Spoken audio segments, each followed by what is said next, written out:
For this reason, necessary measures must be taken to improve the election system of the Hong Kong Special Administrative Region, eliminate hidden dangers and risks in the system and mechanism, and ensure that patriots are the main body of Hong Kong people administering Hong Kong. In Hong Kong, that process has already begun, most recently with 47 pro-democracy politicians and activists detained on trumped-up charges of state subversion simply for holding primaries during last year's local elections. Families collapsed in tears after a marathon hearing as 47 opposition figures were remanded in custody for subversion. An unprecedented scene Thursday in Hong Kong. Many are election hopefuls of the pro-democracy camp targeted under the national security law because they took part in an unofficial primary last year. This is not the only political bombshell to hit Hong Kong in recent days. Beijing is overhauling the electoral rules of its most democratic city to only allow so-called patriots to run for public office. New power will also be given to a committee controlled by Beijing to screen candidacy for the legislature.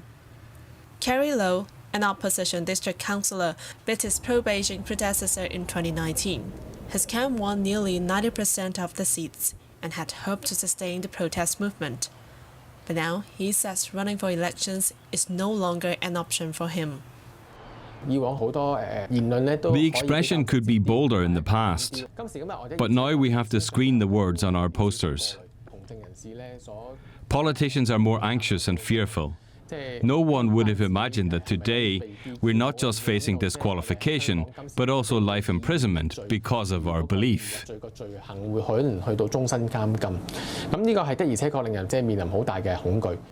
The district council is the only full democracy in Hong Kong.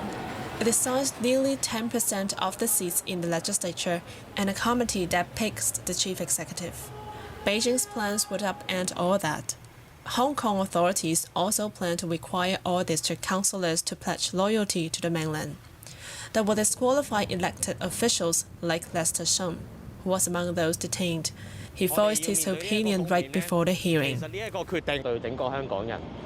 It's a wide-ranging revenge on all Hong Kong people and the pro-democracy camp. Extensive repression. But as this is where we stand at the moment, do we necessarily have to surrender? I hope everyone has the same answer as me.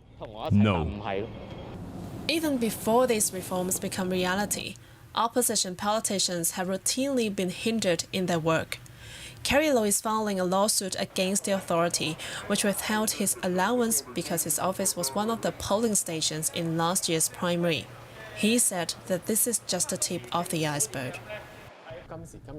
The authority changed the electoral rules to ensure their victory and marginalized us. But even if we can't win many seats, we should still strive for every single chance to fight for resources and positions to speak out and serve the community. Hong Kong's democratic opposition is prepared for heavier blows ahead. But Carrie Low and others are not about to throw in the towel.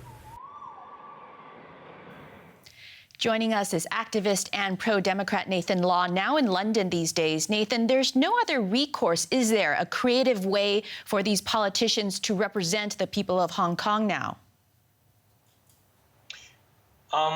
Well, for now, I think after the reform proposal proposed by the Beijing government, the whole electoral system, Hong Kong has moved a big step backward and become much more autocratic, even more autocratic than the one in 1998, the very first election after the hangover.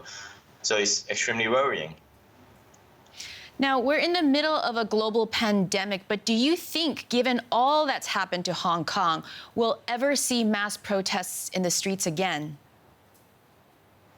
Well, definitely. I think there's just cycles in social movement, and no matter how severe the suppression is, there will always be opportunity for people to coming out and march again. It's just about right timings and right opportunity. So for me, I have my faith on Hong Kong people. It's just the time that we have to stick together and to try to, well, go through this very difficult period of time. What worries you the most that Beijing hasn't but might and can do to Hong Kong? Well, I think most of our worst worries have become realities. They are implementing the national security law, which have already quashed our freedom of speech and many other freedoms. And also they're reforming the election so that only the so-called patriots that the party recognize can be allowed to be involved in election.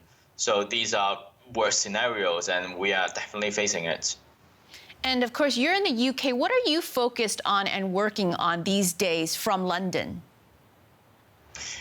I think it's always important for us to garner more international support and channeling Hong Kong people's message to the world, especially under the national security law. If you are in Hong Kong and you conduct interviews to foreign media that criticize the Beijing government or proposing any policies that the world could hold them accountable, then you are submitted to the national security law and you may lock in jail for months or even for years. So for me, I need to fill in that spot and try to speak up for Hong Kong people and talk the demands that are genuinely representing them, but they are not allowed to do so in Hong Kong. Nathan Law, thank you so much for joining us. Thank you so much.